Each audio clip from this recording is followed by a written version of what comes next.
There we go. Good evening. Welcome to the October 12th, 2022 Planning Board meeting. Please rise for the Pledge of Allegiance.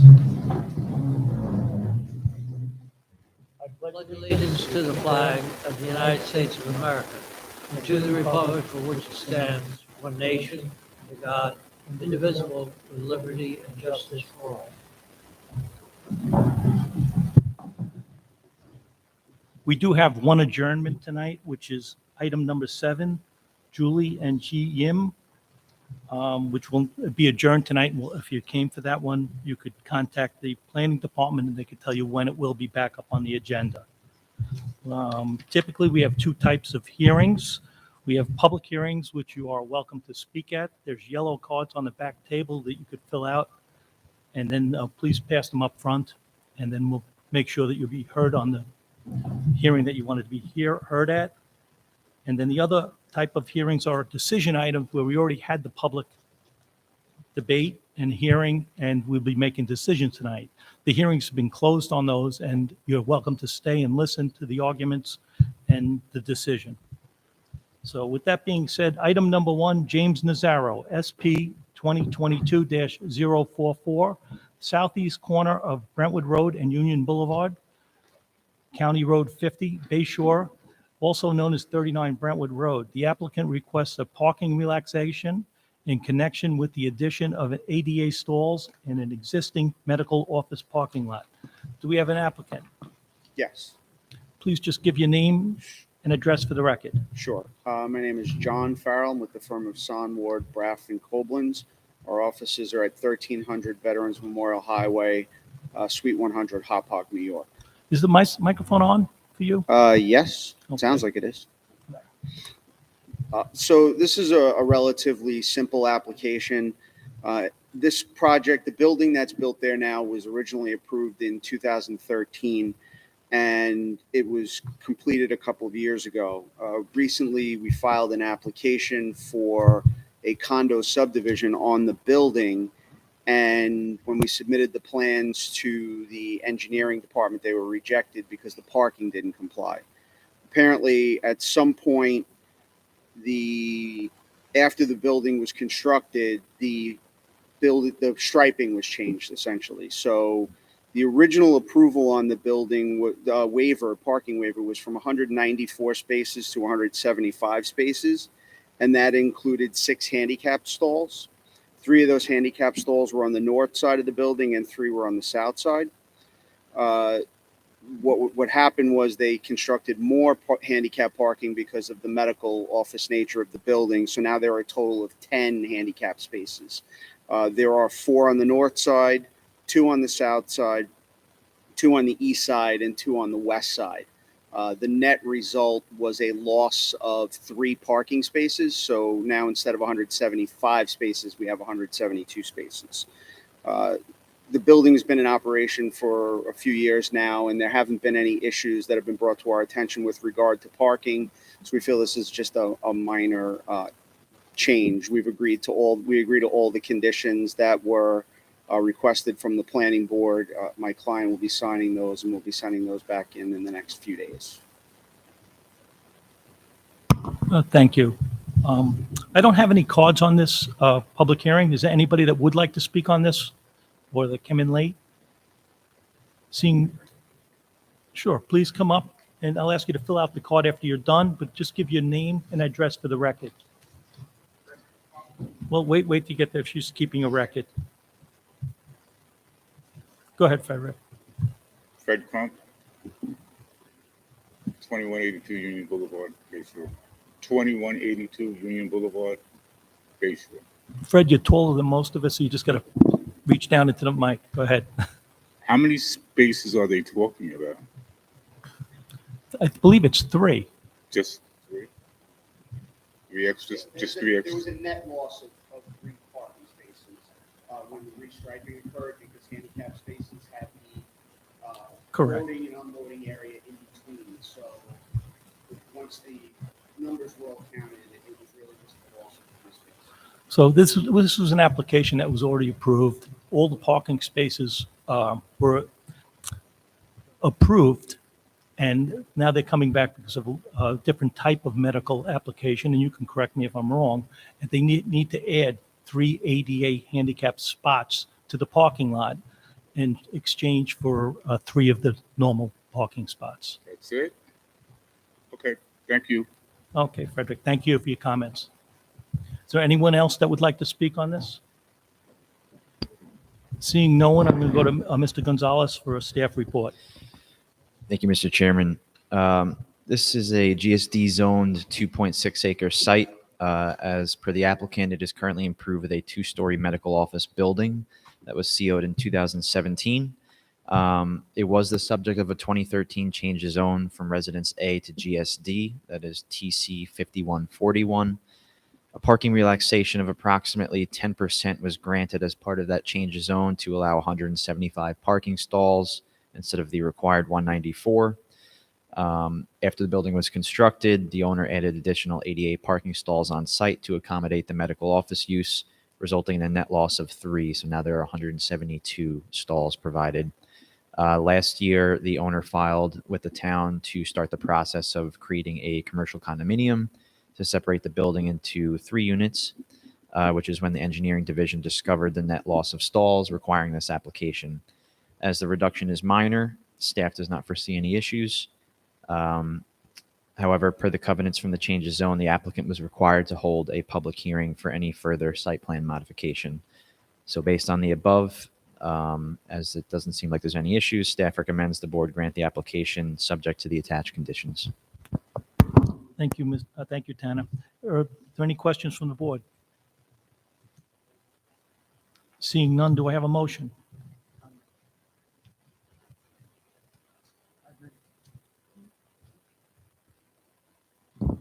I'd make a motion that we close this public hearing and grant the application subject to the covenants and restrictions put in place between the applicant and staff.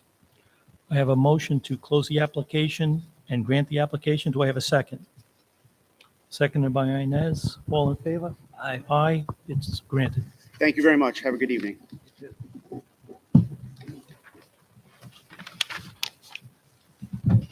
Item number 2 on the agenda, Matt Giuliano, PB 2022-024, the north side of Expressway Drive North, approximately 675 feet west of Rannoch Road, Hopog.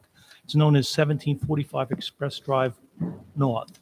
Applicant requests a modification of the site plan modified conditions associated with the SP 2003-009 in order to remove covenants and limiting the use of the property to a sports training and recreation facility, and to permit the facility to be open to the general public.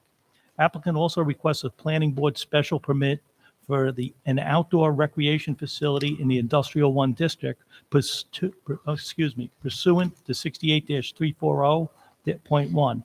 Site plan modifications may also be requested as part of this application. Do we have an applicant? You do. Randall Weichbrodt, 144 West Main Street, Bayshore. Go ahead, Randall.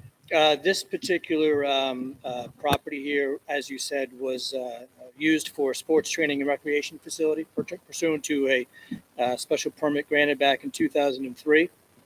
The same occupant now wishes to use it for haunt rooms, escape rooms, which is still within the indoor recreation definition as was amended by the town board. No real change to interior or exterior of the building. There's ample parking. There's a parking agreement with the neighbor to the west. Otherwise, we comply with all town code concerns. I believe that the proposed site plan modifications and planning board special permit conditions are acceptable. So if staff wants to issue its report, that would be fine. Thank you. Do we have any cards on this? I see cards being passed up. Okay, so seeing no cards, is there anyone that came in late that would like to speak on this application?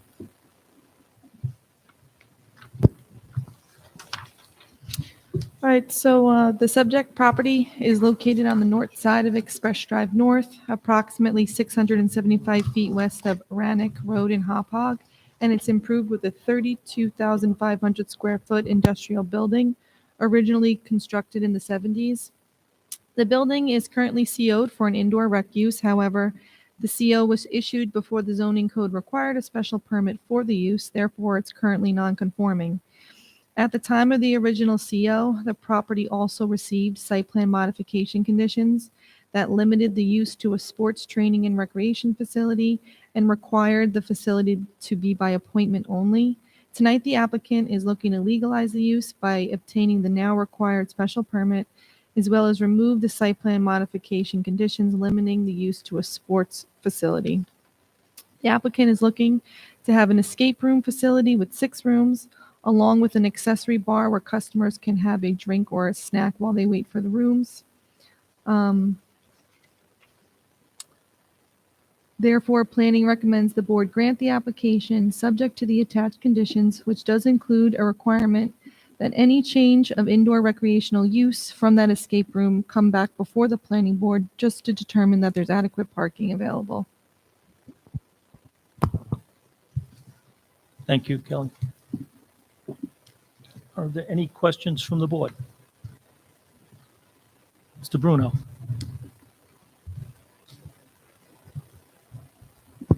It was a concern of a number of ours, Mr. Whitebrook, and I just want to, make sure. Number 4, that change in the recreational use, your client has read that and agreed to it and understands. It really was a matter of to explain, obviously, if this were going to become a typical fitness, it would need far more parking than Correct. the use your client has. Correct. And so it's just, we don't see any problem with what you have, or we're not expecting one, but that's Understood. why that was, I just want you to know that Yeah, was generally understood. why that was added in. No, thank you. I appreciate that. Any other board members that have questions? No, go ahead, Inez. What are the hours of operation? And I see that you're all you could use the facility as also a bouncy house, or also have children's services in, or just adult escape rooms? Are these adult escape rooms or just family generated? There is no age limitation to the escape. Yeah, no age limitation to that. Okay. And the bouncy houses in, Even though the bouncy house is within the indoor definition, we're not seeking that particular use, and I think we probably would have identified that if that was one of the uses. Okay. So there are no bouncy houses. All right, my question, Kelly, with the 50 spots they have or the 52 and the additional 50, you see no issues with parking? It does seem adequate. I think currently, right now, they have a temporary permit for haunted houses and stuff like that, and we don't have any record of a complaint regarding parking. In addition to that, I think they're only proposing 6 escape rooms, so it seems Right. more than adequate as far as what they're proposing today. All right, thank you. Any other comments? Seeing none, do I have a motion? Mr. Bruno? Make a motion to close the hearing and grant the application subject to the attack covenants and restrictions. I have a motion by Mr. Bruno to close the hearing and grant the application. Do I have a second? Seconded by Mr. Matamore. All in favor? Aye, it's granted. Thank you. Have a good evening. Item number 3 on the agenda, 627 Coates Avenue LLC, CZ 2022-020, east side of Coates Avenue, approximately 67 feet west of Veterans Memorial Highway, State Road 454, Holbrook, New York. Also known as 627 Coates Avenue, the applicant requests a change of zone from Industrial 1 to Industrial Transition District and a planning board special permit for a vehicle fleet storage yard pursuant to 68-700F. Site plan modifications may be required as part of the application. We have an applicant. Yes. Alyssa Solar Sinatra of Germano and Cahill, PC, 4250 Veterans Memorial Highway, Suite 275, Holbrook, New York. I also have with me here James German of German and Clemens Architecture, PC, and Eric Wood, who is a member of the applicant. The applicant here requests a change of zone from the Industrial Corridor District and Industrial 1 to the Industrial Transition District. As you can see, the northeast corner of the property is currently zoned ICD. and therefore that is the governing zone. The ICD is not appropriate here, given that the legislative intent of that zoning is to protect against commercial development along Memorial Highway. The applicant's premises does not abut or front Veterans Memorial Highway. Nevertheless, we are still proposing a change to an industrial zone. The applicant is also seeking a special permit pursuant to Town Code 68-700F, and also as part of this application, a slight relaxation is also required of 3.5C of the commercial landscaping standards of the Town of Islip subdivision and land development regulations, which will be explained later in this presentation. The application will allow the applicant to operate a vehicle transportation company where mostly off-lease vehicles and vehicles scheduled for auction are picked up by the applicant's car carriers and then stored briefly at the site before being delivered to dealerships or other locations. The site is located on the east side of Coates Avenue in Holbrook. Abutting the premises to the south and east is property zoned industrial 2 and used as a construction equipment supplier. Abutting the premises to the north is vacant land, which is also a recharge basin, zoned industrial 1. Across Coates Avenue to the west is a closed landfill owned by the Islip Resource Recovery Agency. Between the applicant's premises and Vets Highway is wooded land. And it should be noted that the site is not adjacent to any residential use. There are other industrial transition districts west of the premises, such as one along Orville Drive and 2 along Smithtown Avenue. The project consists of constructing a 34,470 square feet paved parking field, which will be utilized to receive and store vehicles overnight for an approximate 3-day period before they are transported to their designated locations. The site will also be used to store commercial vehicles, currently consisting of 3 car carriers and a flatbed tow truck related to the business. It should be noted that overnight storage of vehicles is permitted in this industrial transition district. The applicant site will operate generally between the hours of 9 a.m. and 5 p.m., 5 days a week. The applicant does have 3 employees. The company currently uses 3 25-foot car carriers, which can hold about 9 vehicles each, to deliver cars to and from the site several times throughout the day. Once vehicles are dropped off at the site, a flatbed tow truck will be used to place the vehicles in their spots on the site. The applicant submitted a conceptual site plan prepared by German and Clemens, revised May 12, 2022. As you can see, we have ample parking provided. The applicant will have approximately 25 vehicles on the site at any given time, and we have 39 available parking spaces, which includes 3 car carrier spaces and one tow truck space. A truck turning template has been provided also on the site plan, showing a pathway of the proposed circulation of the car carriers within the lot. We use the closest size truck template to the carriers that my client uses, although my client's carriers may be a little smaller. But due to the truck's turning radius, the applicant requires a slight relaxation of 3.5 of the subdivision regulations, which would require 5 feet of landscaping between the property line and the interior parking facilities, where those bump outs on the site plan are located.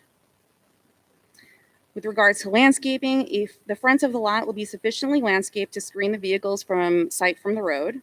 The proposed site plan exceeds the minimum landscaping required. The minimum is 20%, and we have provided 20.8%. The proposed site plan also exceeds the minimum landscaped area along all street frontages. 8 feet is required, and in accordance with staff's recommendations, we have 50 feet 6 inches provided. We also have the dumpster screened at the rear of the facility, which won't be visible from the road, and we also meet the requirements for the width of the lot, which is 100 feet throughout. We have discussed the application in detail with planning staff and have incorporated their recommendations. The ITD district would be appropriate here as the purpose of the district recognizes the need for additional opportunities for outdoor storage and parking of vehicles.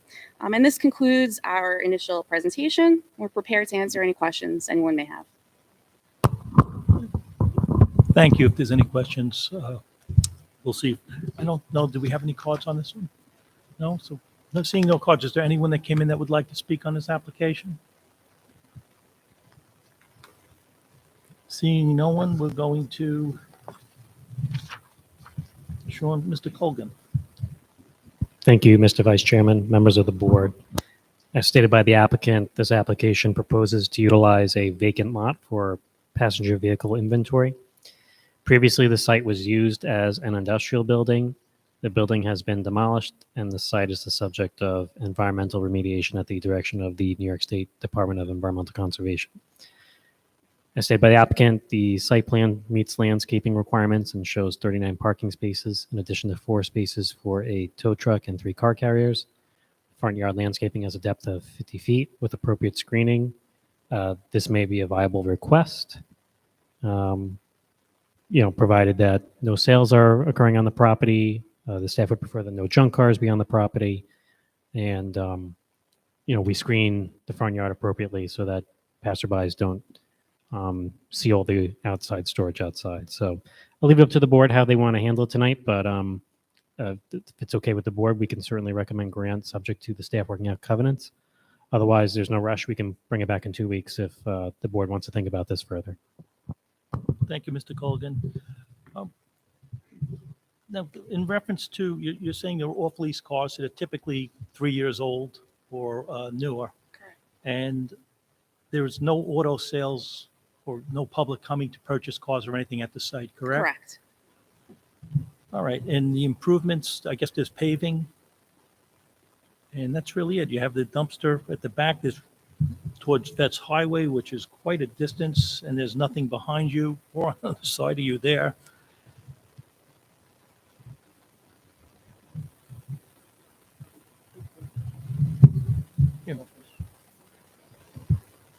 Yeah, are you gonna construct a building or a trailer or anything like that? There's not going to be a building on the property. Because you have 3 employees. Yes. So what, is there appointments that they come there? I'm sorry? Would there be appointments where a truck is coming in? Yeah, well, please give your name for the record. Hi, I'm Eric Wood, owner of 627 Coates Ave LLC. When I round up a full load of cars, I call my driver and they come in, load them up, and then they go out. There's nobody really staying on site where you need No, bathrooms or facilities no, or anything like that? Nothing like that. Okay, Thank you. you. Any questions from the board? Inez? Is there like a gate in the front to who monitors the cars or what's left, whatever's waiting there, the vehicles?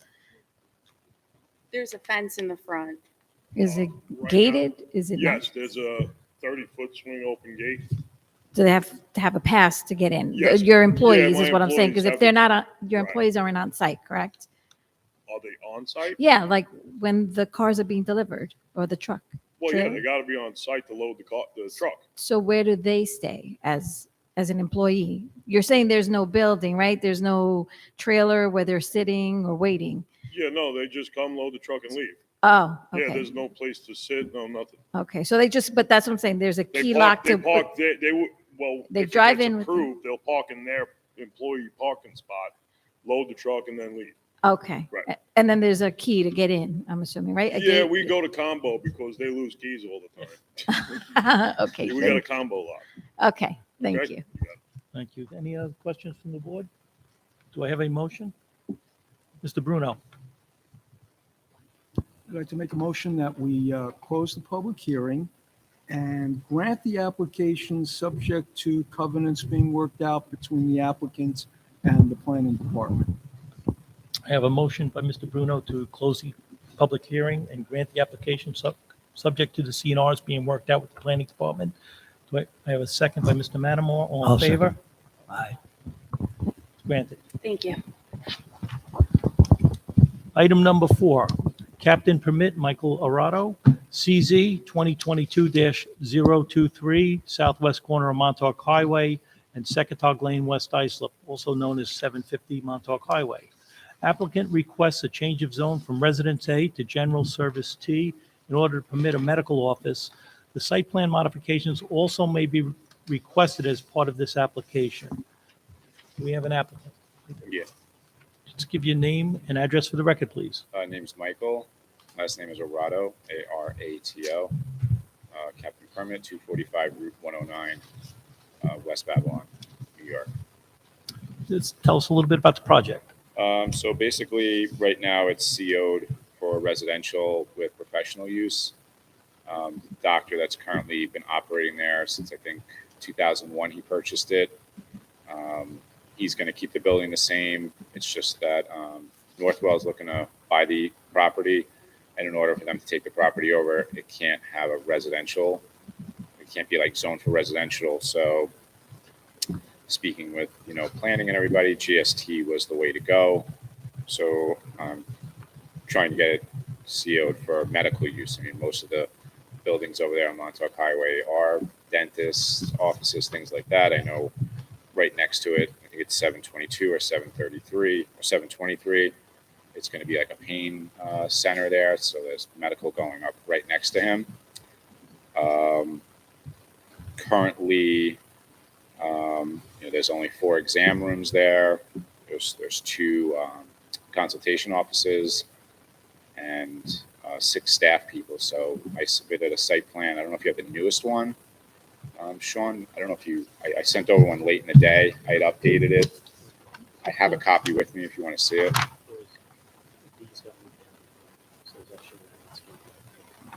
Okay, Mr. Colgan, we have the older one here, but he explained how the parking have it. spaces got You wanna moved see it? down. Yeah, well, please pass it up and we'll make it part of the record.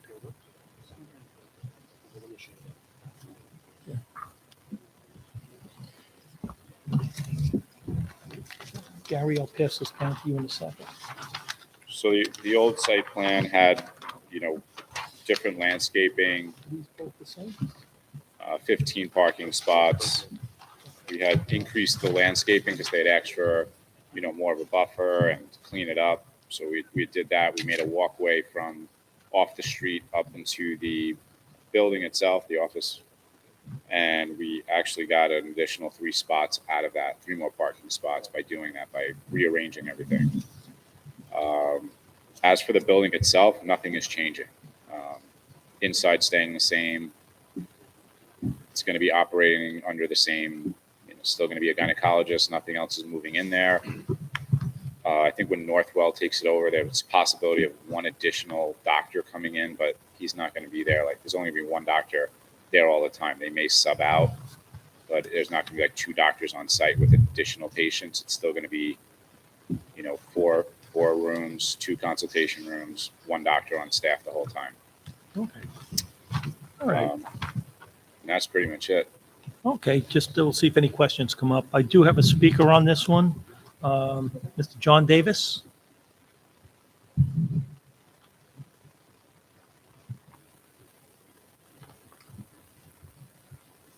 Yes, good evening. It's John Davis, President Willets Point Association, P.O. Box 55, West Islip. Our association covers the area that this building's in. We run down Secretog Lane east and west, and the intersecting streets. We've always been very protective of that stretch of Montauk Highway, trying to keep the residential character, and it's been successful. And as the applicant just mentioned, right next to our 722 Montauk Highway, there's a building under construction. The application on that was probably here 3 years ago, requesting the same zoning change. At first, we were a little hesitant on that, but then after we spoke to the applicant and they showed us what they were building, we did support that application for the GST, if I have it right, zoning. So it'd be the same zoning they're asking for here tonight. The only comment I would have, well, one very minor point, I don't think it matters, but the hearing notice you just read said that the current zoning is A residential. I believe it's double A. Not that that really makes any difference. But the only thing we would like to see out of this is the site itself improved. The current owner hasn't done a heck of a lot with that. You know, the trees out front are kind of dead, and they don't really take care of the site. I don't know if that site is going to be upgraded, if that's part of this application or discussion at all. We would like to see that. Otherwise, you know, it has operated ever since it was built back in the 60s. It was built to look like a home, but it's really been a doctor's office the entire time. So apparently nothing's significantly going to change there. So I don't see any problem with that. And, you know, since we did support the applicant next door with GST, we think we should support this applicant with that zoning, because it does seem to be a good solution for maintaining the residential character, which is very important to us, as opposed to more of a commercial type of a structure there. So if the structure's remaining, that's fine. If we could get the site improved, that would be a big help. Otherwise, we have no objection to this application. We would support it. Thank you. Okay. Mr. Davis, thank you for your comments. I'm going to go to Mr. Colgan for the staff report. Thank you, Mr. Vice Chairman. As stated by the applicant, this application proposes to convert originally a mixed-use building into a fully medical office. The property has a certificate of occupancy for a single-family dwelling and received a special permit in 1965 to use the property for 2 physicians. The current application requests a rezoning to General Service T to continue the use of the property as a medical office in a conforming zone. The property is adjacent to another property recently rezoned to GST for a medical office. There is a single-family dwelling to the south of this subject property. The current facility meets parking but does not meet the landscaping, and the existing buffer area is approximately 8 feet in width. There is ample space to increase the landscaping in the front yard along Montauk Highway while maintaining the minimum number of parking spaces. The buffer to the south is limited by the required side access from Secotog Lane. It should be further noted that the GST zone will require a residential look, which would be contextual with this area and consistent with prior rezonings along Montauk Highway in West Islip. The staff would like to work with the applicant to modify the existing site plan. They did show additional landscaping, which we think enhances the residential appearance of this particular property. We did get preliminary comments from the Division of Engineering today from the site plan just submitted by the applicant. They think they might be able to increase the size of the buffer. I do want to check with our Division of Traffic Safety, and potentially with New York State DOT, to make sure that any movement of that curb cut is viable, because usually we like it as far away from the major thoroughfare as possible. But obviously, if we can increase the buffer, we would like to recommend that. So staff would recommend that the board reserve decision tonight. Let's see if we can improve the buffer, and then bring this back to the board for a recommendation after that. Thank you, Mr. Colgan. Mr. Colgan, did you look at, Mr. Davis brought up that it possibly is AA? That's correct. It is. There's a typo, apparently. Okay, so it was a typo. So let me just say for the record, it is AA residential. Now, I only had the one card for Mr. Davis. Anybody else that did come in that wanted to speak on this? Not seeing any, since we had the staff report. Asking, is there a motion? I'd make a motion, Mr. Chairman, to close the public hearing and grant this application subject to, to reserve decision in order for staff to work on those changes. As mentioned, I'm quite familiar with the site, and I think that recommendation is appropriate to reserve decision and work with staff to come up with a final product on the site plan. Thank you, Mr. Matamore. I have a motion by Mr. Matamore to close the public hearing and to reserve the decision tonight. I have a second. Mr. Bruno. So I have motion by Mr. Matamore, seconded by Mr. Bruno. All in favor? Aye. It's reserved. Thank you. Okay, thanks.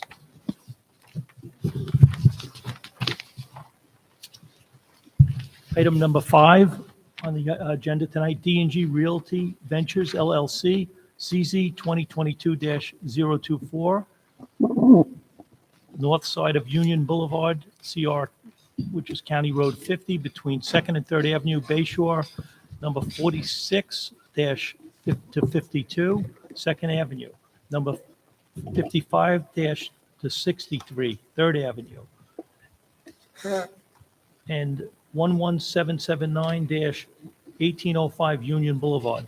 The applicant requests a change of zone from business district, business 3 district, and industrial 1 district to all downtown development district in order to construct a mixed-use building consisting of 1,400 square foot of commercial space and 132 senior apartments and an apartment house consisting of 24 non-age restricted apartments. Site plan modifications are required as part of this application. Do we have an applicant?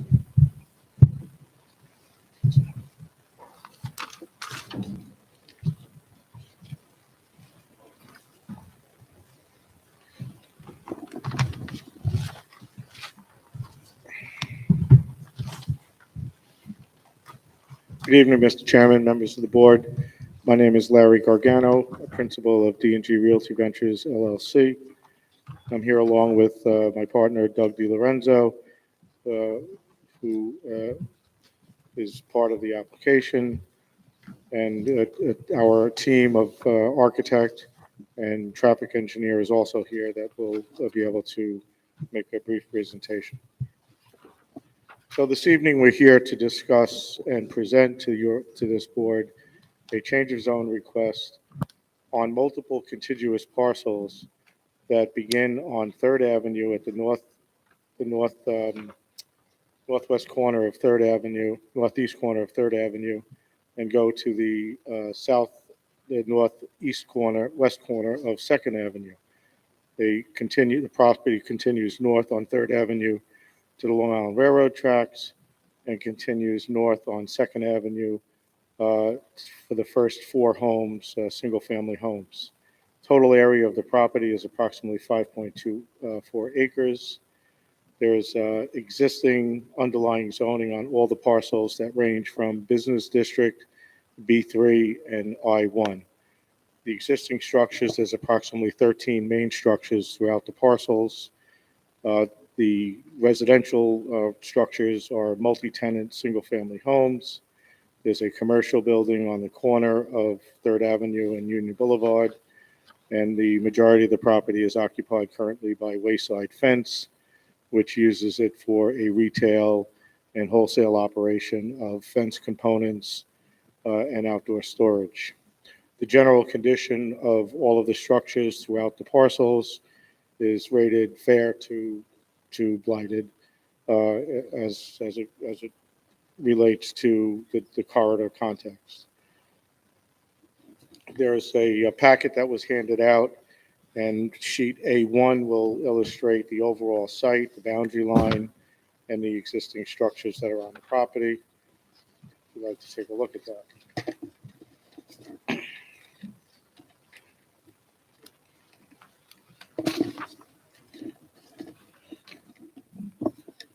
I'd like to discuss the context of Union Boulevard corridor.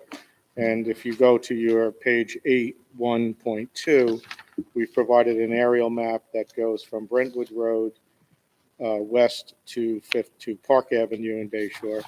And we've identified basically the existing conditions along the Union Boulevard corridor. These conditions extend much further east as well, but for purposes of tonight's presentation, we wanted to limit it to this area. And you'll note on the illustration in the aerial photograph that the corridor is basically occupied by multifamily residential, mixed use, and commercial development. Our site, which is located, as I said before, at the intersection of 2nd Avenue and 3rd Avenue, is illustrated in color on the map.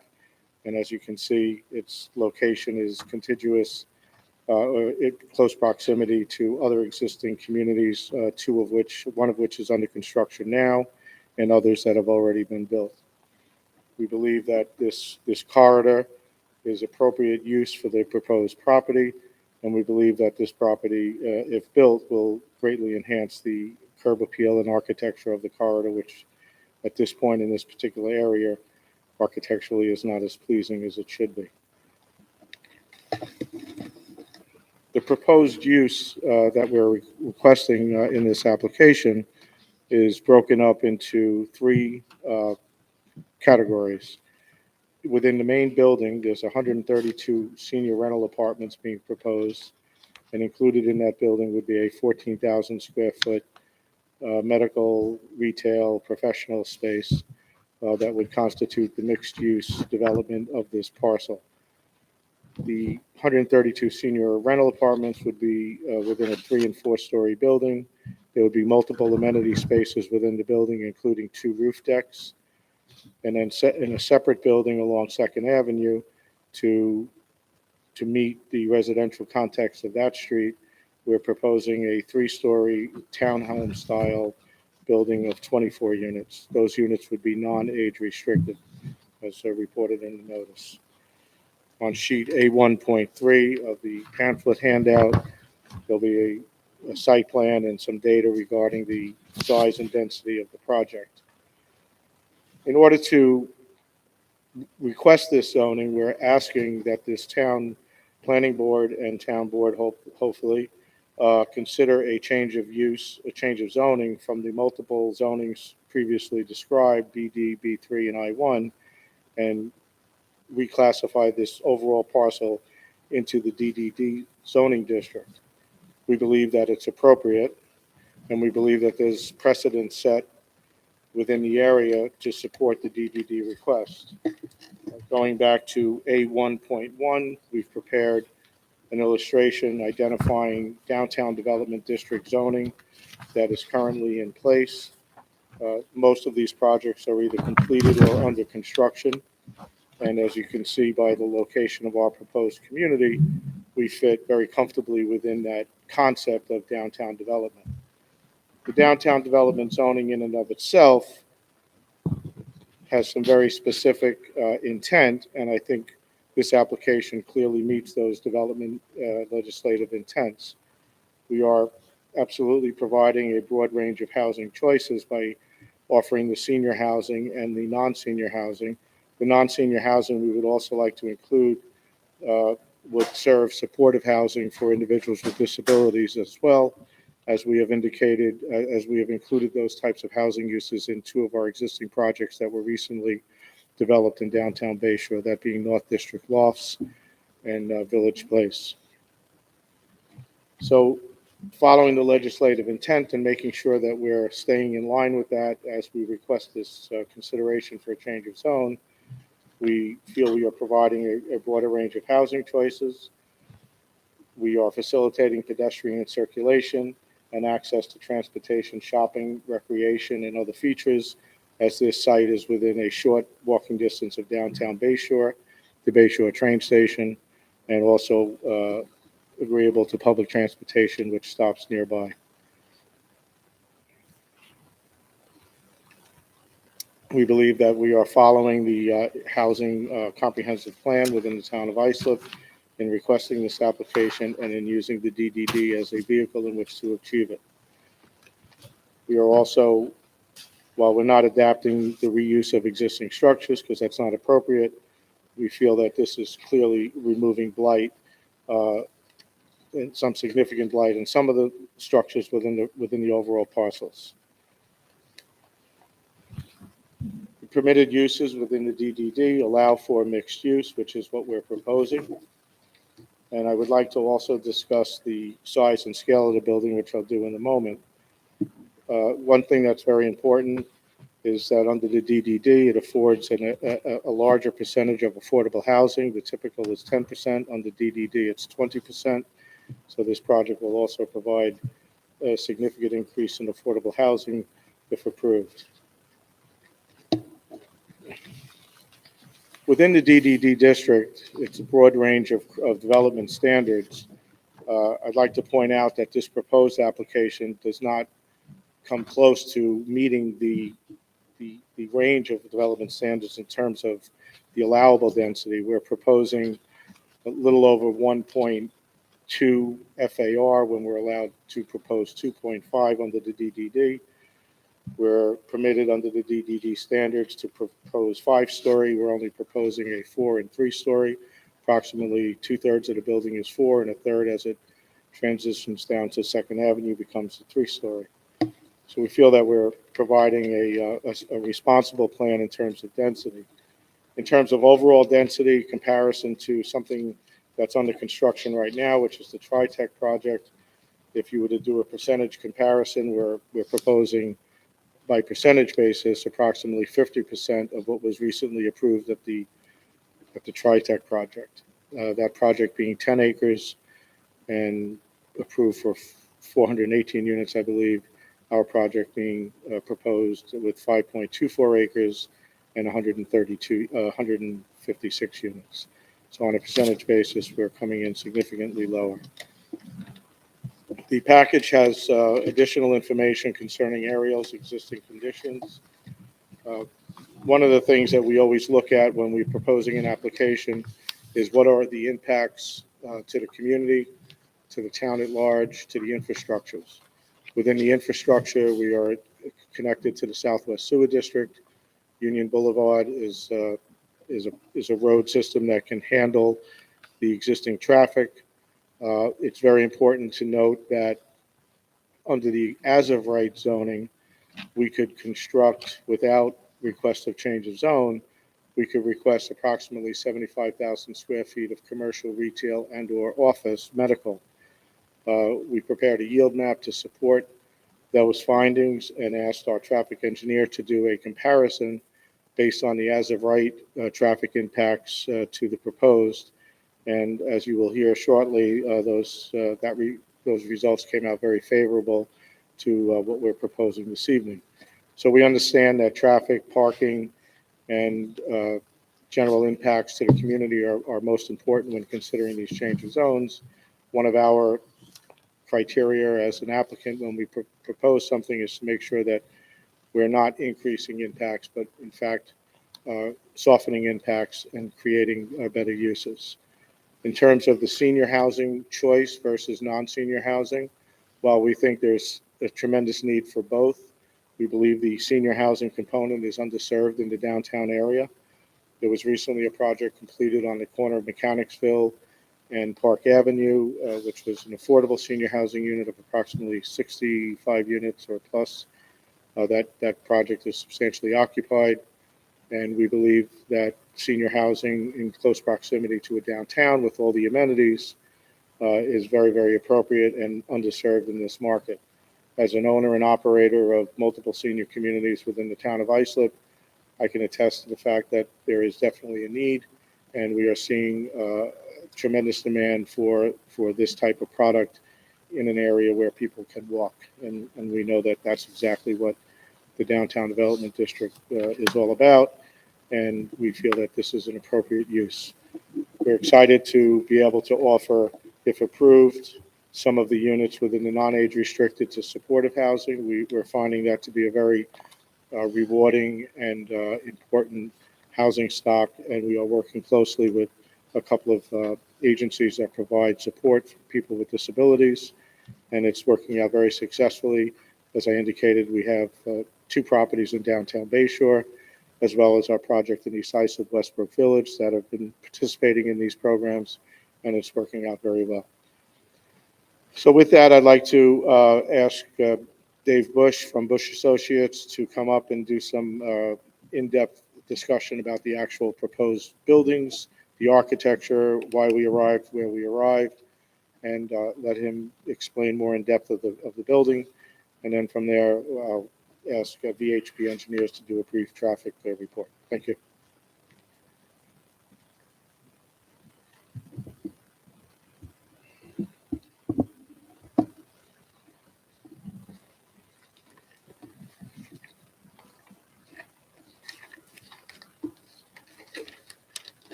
Good evening, everyone. David Bush, registered architect, offices at 90 West Main Street, Bayshore, New York. Thank you for hearing us this evening. As introduced by Larry, the project that is proposed here is for a change of zone to Downtown Development District. Within the Downtown Development District, which he touched on, right, the points are to redevelop lighted sites, provide broader range of housing, promote pedestrian circulation, locate housing near major employment centers like Main Street and mass transportation, the Bayshore train station right next door, and to promote more efficient development of these centers to conserve and enhance the values of the building and the land. So that's in large really what this proposal is doing. If we start on sheet A1.0, right, we look at an existing survey.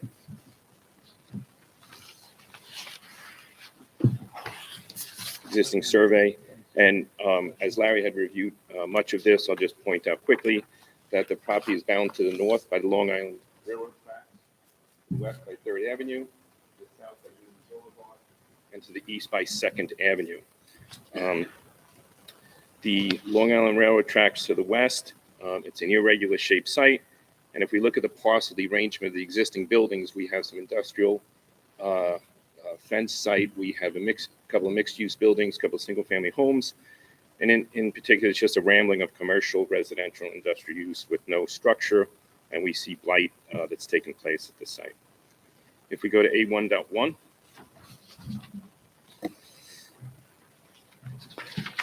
as Larry had pointed out, this diagram, the site that's here that we're looking at is in yellow with Union just to the south.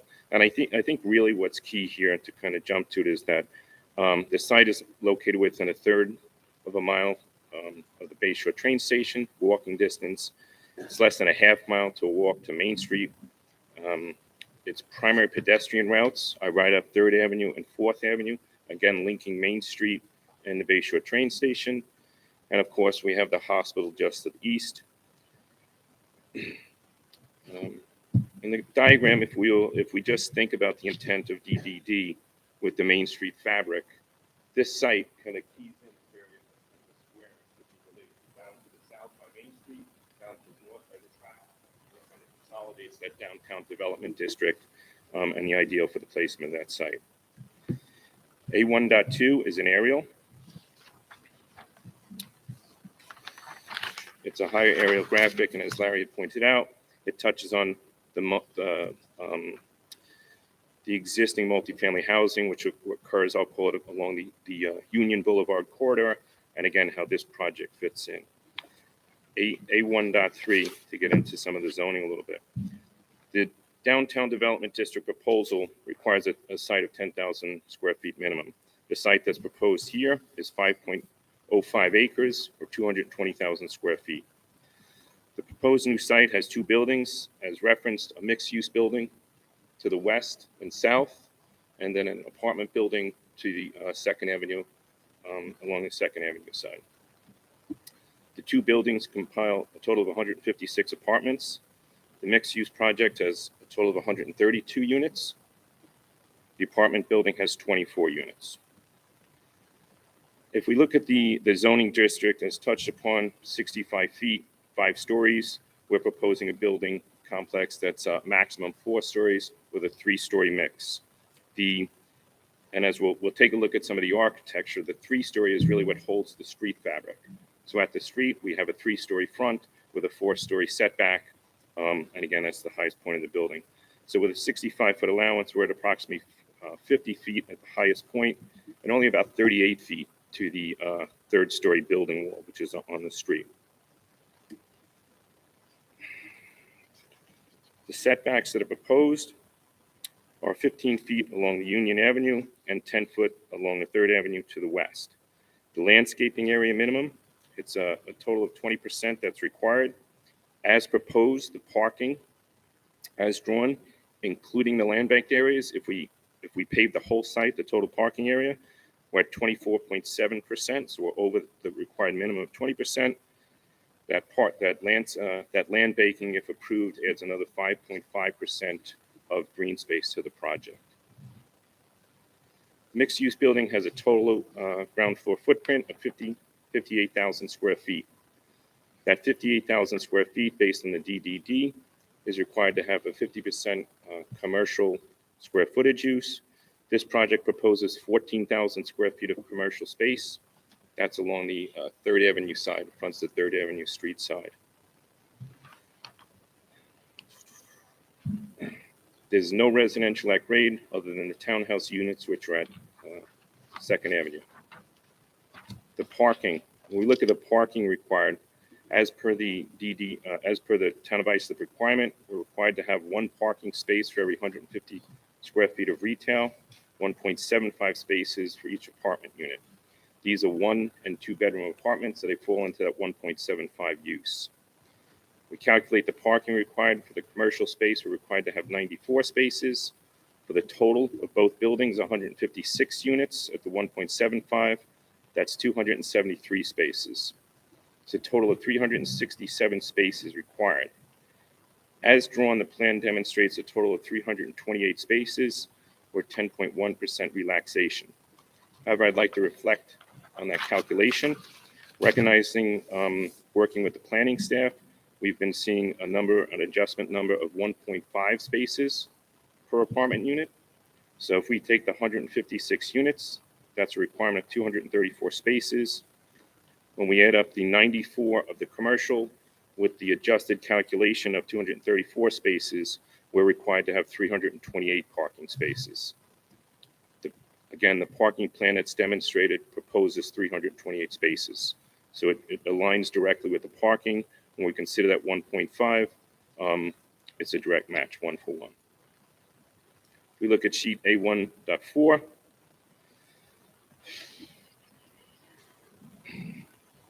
there's a site plan. I think we've discussed this. 15 feet against Union, mixed-use building at grade. The commercial space and retail along here. We have parking underneath to the north, with that for the commercial. And we have parking to the south and the east underneath the building. And then primary parking located within the center of the site. The idea is taking the building to the perimeter, providing a street front, a promenade, a pedestrian way, and taking the parking and kind of clustering inside the building so we don't have the parking lot on the street. Within the central parking area here, as we drive under the building, there's a covered residential drop-off area that would be at that radius that serves one of the residential entries, with the primary residential being at the east inside court. Again, the total parking on the site, there's 208 open spaces, 74 covered spaces, and then a percentage of land bank spaces. If we look at the sheet A1.5, second and third floors,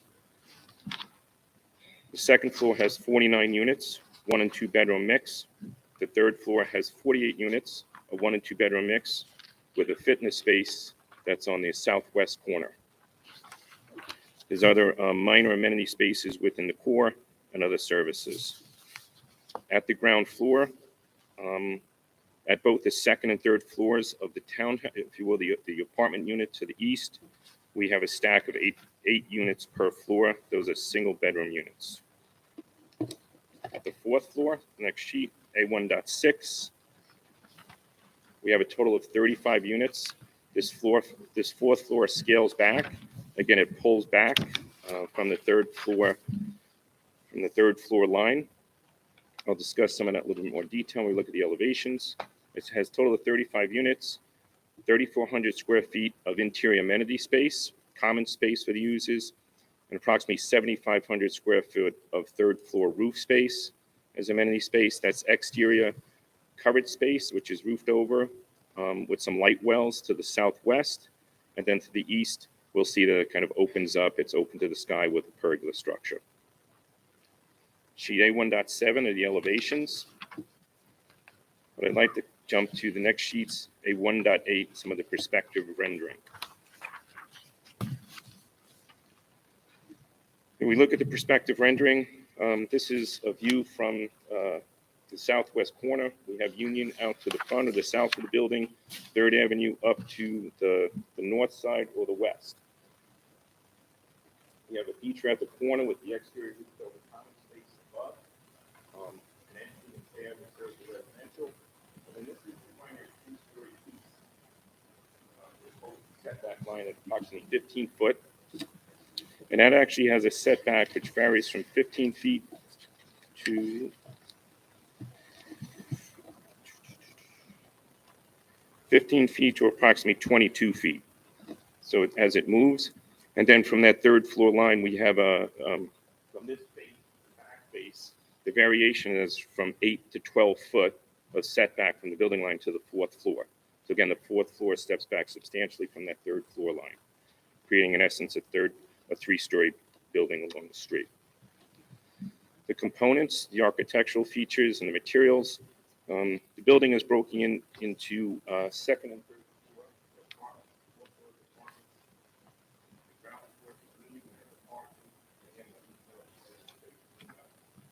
Building is a blend of two bricks. It has a proposed limestone base that we see along here.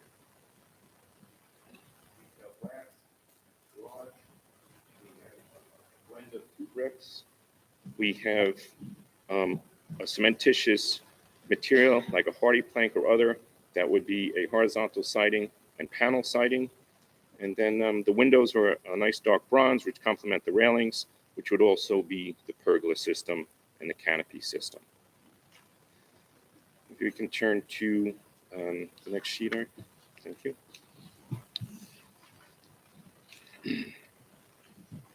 Sheet A19 is an aerial rendering viewing from the east, 2nd Avenue to the far right, and then Union to the front and center here. And we're seeing as the building comes around, again, what we're doing is we're taking most of the parking, right? We're kind of blindsiding it from the primary street. So we're looking at the building front, and green space from here. To the side, right? Trying to keep an architecture to the main streets and views. The site features some ground level outdoor space. And then a 3-story feature to the east side. Separating this green space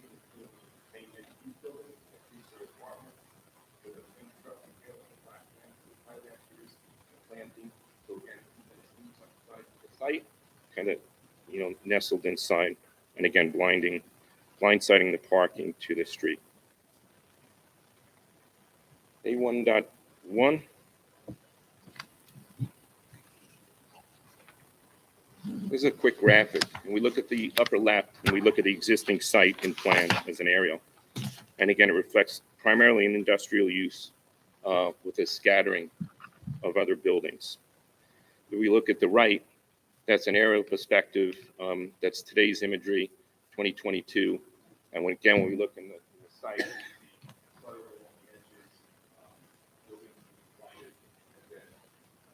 industrial use in the center of the site.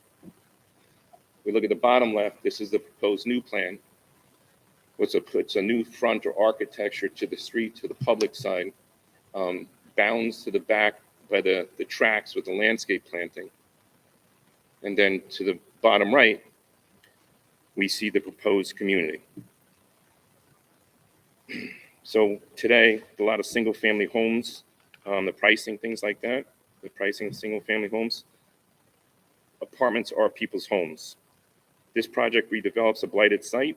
It promotes pedestrian circulation to mass transit and shopping.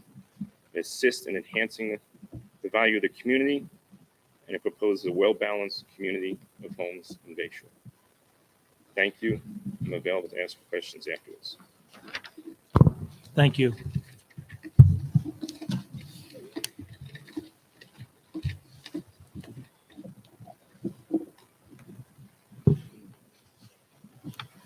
I'd like to just ask Aaron McKay from VHB Engineering to come up and offer a brief traffic analysis. Thank you.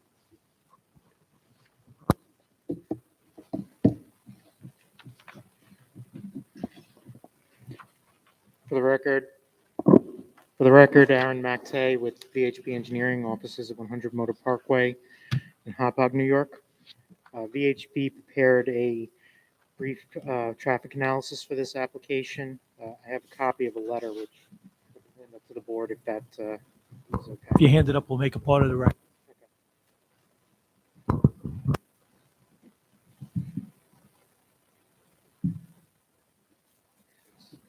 So just to summarize my analysis, the crux of my analysis, as Mr. Gargano elaborated on, is the comparison of the as-of-right use of this land to the proposed application.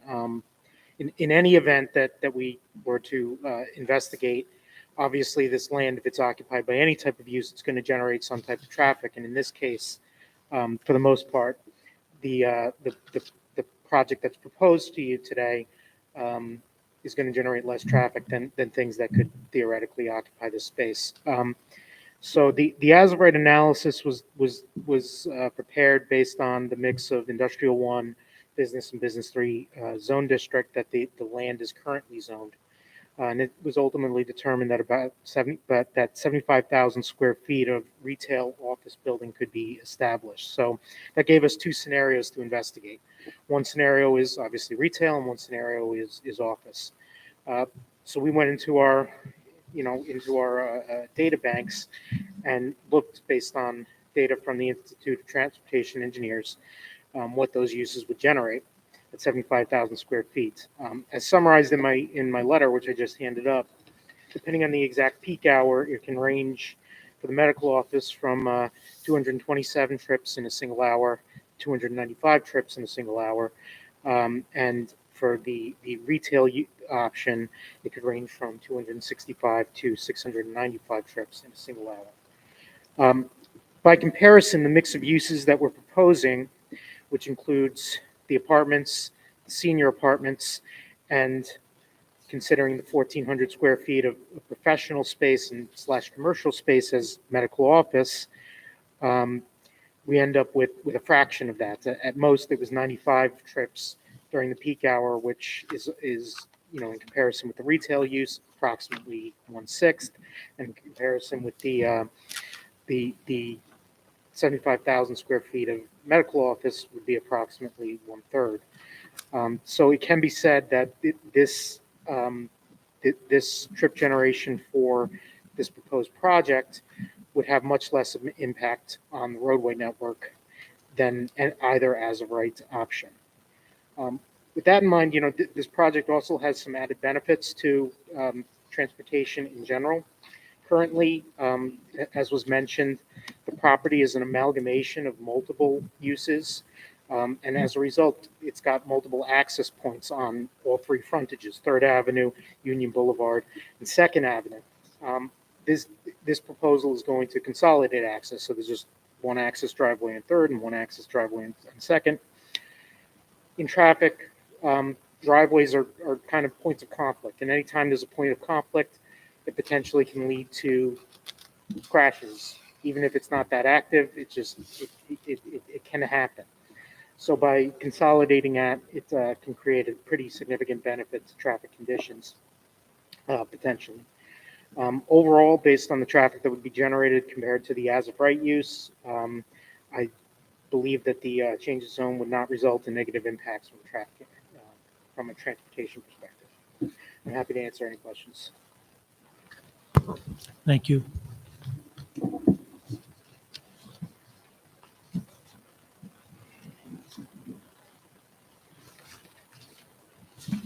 Mr. Chairman, I just wanted to clarify one thing, just for the record. Sure, it was just an oversight. Aaron, the calculation for the commercial in the proposed on your letter and your analysis was 14,000. I believe you accidentally said 1,400. So I just want to clarify for the record. Yeah, I apologize. Yeah. I misspoke. 14,000 square feet. We chose 14,000 square feet. That's what was proposed. We did not run it based on 1,400 square feet. So the calculations weren't based on 1,400? No, if this land use code generated if you look at the calculations that are in the letter, 43 trips for 1,400 square feet, that would be actually pretty enormous. But in this case, I just misspoke, so I apologize for that. That's okay. The records stand corrected. Thank you for catching that. So, Mr. Chairman, that's the presentation for the application, and myself and the team are here for any questions that the board may have. Thank you, Mr. Gargano. Just one thing for the record, I would like to have our traffic consultant just look at the report that was handed up. Pass it over and we get their opinion. I don't have any cards on that. Is there anyone that does want to speak on this? Seeing no one, I'm going to go to staff report. Mr. Colgan. Thank you, Mr. Vice Chairman. As stated by the applicant, this application proposes a mixed-use building in place of an existing fencing yard, two-family dwelling, two single-family dwellings, and two commercial buildings. Prior to this, the fencing property had been the subject of a change of zone in Business 3 back in 1996. The overall concept of the plan meets the spirit and intentions of the Downtown Development District, including to reduce automobile transportation demand by locating housing near major commercial employment centers and mass transit facilities, as well as the redevelopment of blighted sites. The site has close proximity to the Bayshore train station in downtown Bayshore, which is largely anticipated to reduce the number of vehicle trips, as well as support the local downtown businesses. This development is different from the other proposed apartments in downtown Bayshore, as it will consist of mostly market rate senior units. The conceptual site plan shows that the site will exceed landscaping requirements, but does require a 10.1% parking relaxation. The staff believes this is mitigated by the mixed-use component of the development and that most of the units are for seniors. A variance will be needed from the Zoning Board of Appeals for not having the 50% of the ground floor area of the mixed-use building set aside for commercial space. The staff would recommend that the board reserve decision tonight to review any questions that the board might have, and as well as go over the site plan with the applicant, any architectural modifications, and also to explore public amenities that need to be provided by the applicant in order to qualify for the zoning district. Thank you, Mr. Colgan. I'm going to ask again if there's anyone that did want to be heard on this. And seeing no one, I'm going to go to our planning board to see any questions. Inez? Good evening. I have a question on the 24-unit building that's here. Is the front of this building on the inside of the court, or is the front of the building on Second Avenue? The front of the building is on Second Avenue. The entry doors to the units would be on Second Avenue. Okay. Now, the neighbors to, there's other family homes on this block as well. And so there's like 1, 2, 3, there's 4 houses also here. Is there any reason why those houses were not included? And are you providing buffering? I see also that you put on one of these, the dumpsters on the corner of the one of the neighbors' property.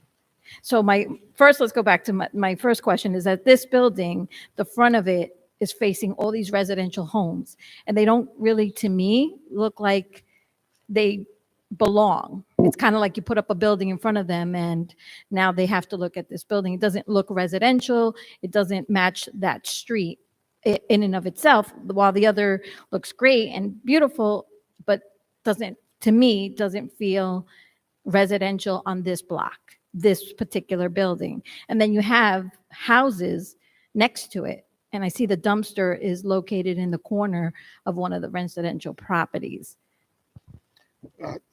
Thank you. So starting with the streetscape and the architecture, we do feel it's appropriate that the front doors of the units would face Second Avenue, only because that is typically how a residential home is orientated towards its street.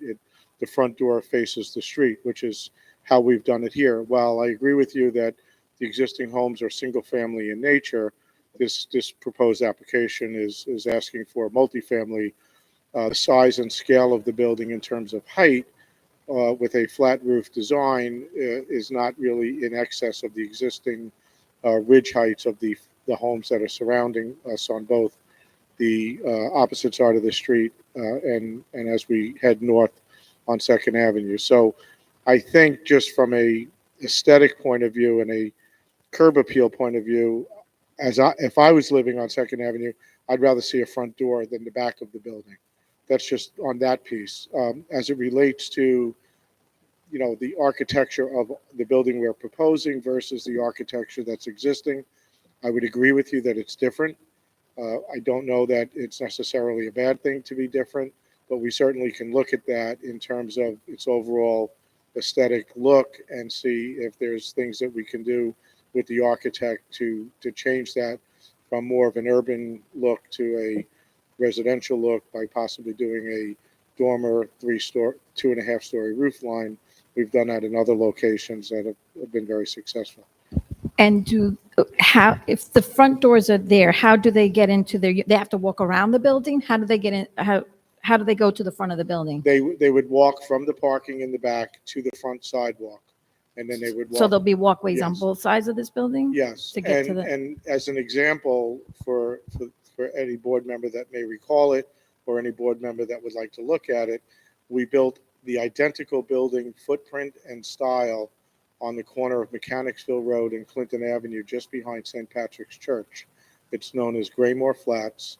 It has a strong streetscape. That's a 4-story building, but it's the exact same footprint. The 4th floor of that building works as a duplex for the 3rd floor units. So they're all 1-bedroom units on the 1st, 2nd, and 3rd floor, as is this building. So if you were to look at that building, you would see very similar to what we're proposing here, except without the 4th floor loft. That building, as this one, faces Mechanicsville. All the parking is concealed in the back. There is a few parking spaces along the front of the building, which also exists on 2nd Avenue. There are legal shoulder parking all along 2nd Avenue. We're not using those parking stalls as our parking calculation, but it works very successfully at Graymore Flats. The residents have no concern about parking and doing a short walk around the building. It's not a large building. As far as the dumpster location, we could certainly take a look at that. We believe that the lots are deep enough on 2nd Avenue, and with proper landscaping and concealment of the dumpster container, we did not see it as an issue, but we can certainly look for alternative locations. As far as your first question, why didn't we include those 4 homes? We certainly would have had they been made available to us. As I mentioned earlier in this application, this parcel mainly is the Wayside Fence property. The Wayside Fence operators are relocating to another location. Over the course of time, they were able to accumulate the surrounding homes, which allows us to bring this application in this evening. Those 4 homes were outside of their reach. They weren't able to buy them at the time. But I can tell you that as recently as yesterday, I was contacted by one owner who owns 2 of the homes and asked us if we would be interested. I don't know that we will pursue it. That's all a matter of economics, but there is a possibility that down the road, we may be able to complete this development plan by acquiring the other 4 homes. Directly across the street from us is a business operation, The Florist, and they also own the home next to it. So all of these homes that, as far as I am concerned, based on the information provided to us, they're all non-owner occupied homes. They're owned by investors and they're rented out. While that doesn't necessarily mean anything in terms of what we should be doing or not doing in planning, there is a possibility that they may be acquired at some point for future development. Finance, any other questions? No, right this second. No, Mr. Matamore? Yes, Larry, what is the story again with the underground parking? Is that all access from the interior parking area?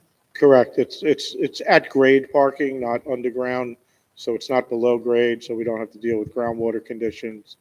So it's at grade. As a example of 2 projects that recently have used this type of design, 11 Maple on the corner of Maple Avenue and Gibson, and North District Lofts on Park Avenue, just south of Union Boulevard. Both have on-grade parking. We call it a podium building, meaning that the first level of the building is built out of concrete, and then the balance of the residential is constructed above it. There'll be a combination of uncovered surface parking and covered parking within the building footprint. Also, it's important to mention, relevant to the parking, and I think Aaron and Dave also mentioned it, is that we're compliant as it relates to the parking calculations for the commercial 14,000 square medical commercial space, which we would expect would be completely empty after 6, 7 o'clock at night, which is typically when some of the parking loads start to accumulate in the residential. So it would almost be a shared parking. So even though we're asking for a small relief to the 1.5, we're really getting those 94 parking spaces in our view for free after 6, 7 o'clock at night when the office space starts to complete its activities. Other question I had that I'm not totally sure of is the question of you mentioned medical and how that fits in with the commercial stores on the first floor. Is that going to be a mixed use, I think you said, or no? So we're providing a total of 14,000, we're proposing a total of 14,000 square feet Right. of space, and that could be subdivided into more than one tenant. It's theoretical that one tenant could take all 14,000 square feet, perhaps Northwell, who has expressed some interest in the location. Right. If not, it could be a combination of smaller office space and/or some retail. We're leaving that as kind of an open box, and we'll start to color that in as we move forward, should this application be approved. I see. Thank you. Thank you, Mr. Matamore. Mr. Bruno? As usual, Mr. Gargano, thank you for your very thorough presentation. I mean that sincerely. I like it because I know what you're presenting, and good, bad, or otherwise, okay? And I've never followed that up with anything good, though, right? You always have something good, but with that, I'll let Dave stand. There we go. Yeah, right. I do agree with Ms. Cruz about the 3-story opposite. And I'm going to go look at Graymore Flats. Interestingly enough, this picture, and I guess it's one of my problems with it. Graymore Flats, and I know this sounds stupid, but it is a detail, has, Mr. Cogan pulled it up, and it shows shutters on there. And I think there's residential elements that I think make it a little friendlier. But I'm going to back out of that. And unfortunately, you've described this, and I think appropriately, as a more urban look. Okay. But when I look at the aerial, and I think this is something the board's going to have to consider, is that we've really restricted the urban look to south of Union Boulevard. And we're always faced, in West Islip, for example, the conversion of houses to medical office. We're always concerned about how much we're now moving into the residential neighborhoods. So my concern here, and this is just a concern overall, again, this is the first we're seeing it, is that when you look at the multifamily north of Union Boulevard, it's all suburban in its character. All the stuff, Graymore Flats, everything, a lot of the stuff you've done that's more urban has all been south of Union. So I'm just saying, I do have a concern about that. It's not that I dislike it. I'm not sure. And by the way, I'm in no way, I want to make it very clear to Mr. Bush, we are in no way proposing mansards. I just thought we should mention that after previous applications. But I do have some concerns about the urban and as it starts to move north of that. Thank you. Do we have any other questions from the board? Okay, then thank you for your presentation, Mr. Gargano. Do I have a motion from the board? Mr. Matamore? I'd make a motion that we close this hearing and reserve decision so that we can continue to work on the details of this plan with the applicant and staff. So I have a motion by Mr. Matamore to close the hearing, so we may work on the details with the staff. Do I have a second? Inez, so I have a second by Inez. All in favor? Aye. It's reserved. Thank you, Thank Mr. you. Good Gargano. evening.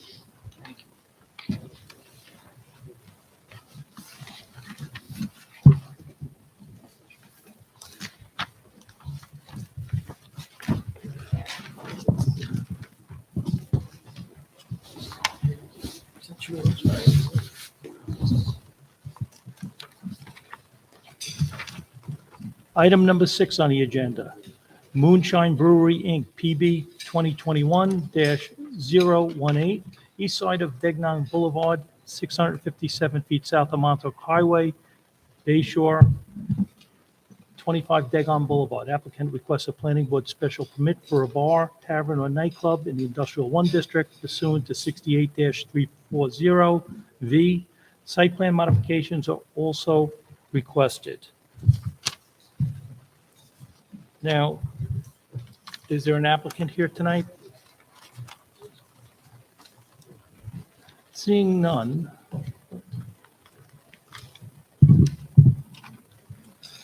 We've been directed by the court to issue our findings on this application that we denied at our public hearing. So with that being said, I'm going to pass it over to Mr. Bruno. Okay. The findings in connection with this are that in accordance with the August 30th, 2022 decision, order, and judgment by the Honorable Maureen T. Lucioni, Acting Justice of the Supreme Court of the State of New York, County of Suffolk, and Islip Town Code Section 68-34, the Planning Board hereby issues the following findings with respect to its June 9th, 2021 denial of application number PB 2021-018, which requested a Planning Board special permit for a bar, tavern, or nightclub in the Industrial 1 District pursuant to 68-340.1, subsection 5. The proposed bar tasting room is not compatible with the nature and character of the surrounding neighborhood, which consists primarily of single-family residences and apartments. The subject property is not located in the downtown area with other bars, taverns, nightclubs, or similar uses. As there are no similar uses in close proximity, prospective patrons of the bar tasting room would be visiting the site as an attractive waterfront destination. Unfortunately for the applicant, the subject site is too small to accommodate such a use, as there would be insufficient parking and landscaping on premises. The proposed bar/tasting room includes 22 seats, and the applicant has proposed 25 parking spaces for the site. However, the town's planning staff identified at least 4 parking stalls that would not comply with the town's land development regulations. Additionally, the applicant acknowledged that a food truck, which would be at the location from Thursday through Sunday, would block access to at least one handicap parking stall. Based on the proposed location of the food truck, a review of the site plan, it appears that a second handicap stall would be at risk of being blocked, as well as one regular stall. During peak operating hours, the applicant estimated that it would have 6 employees on site with the potential for additional help. This estimate did not include any musicians who might be performing at the site, which applicant's counsel believed could be limited to 2.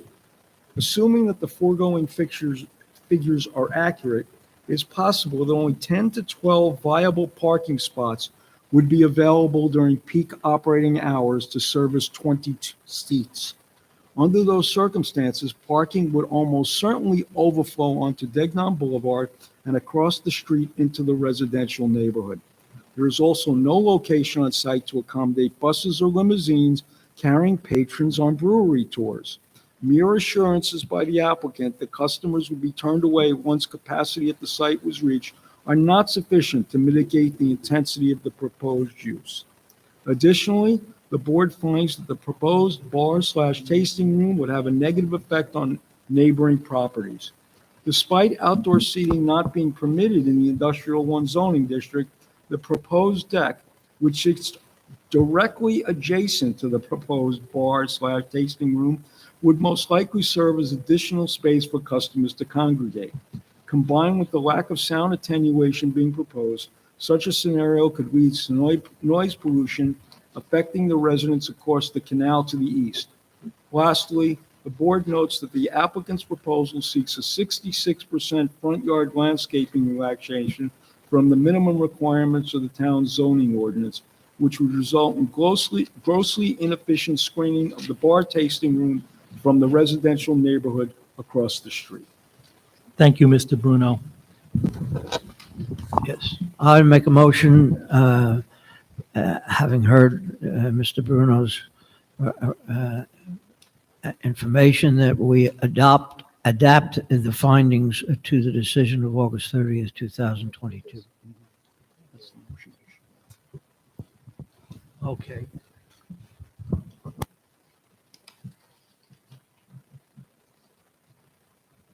I could amend.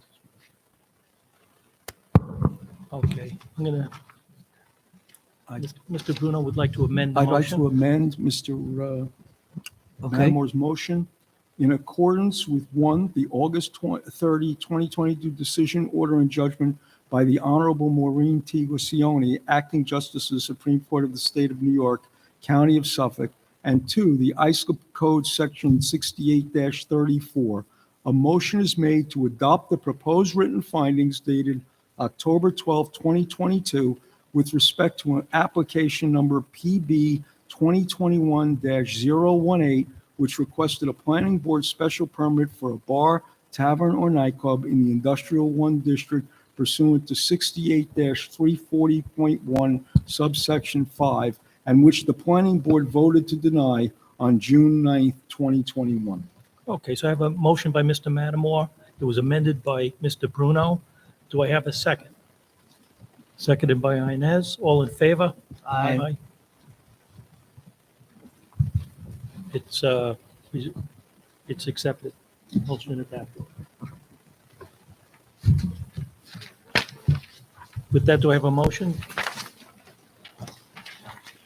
Motion to adjourn? Motion to adjourn, second by Mr. Matamore. All in favor? Aye. We're adjourned. Thank you.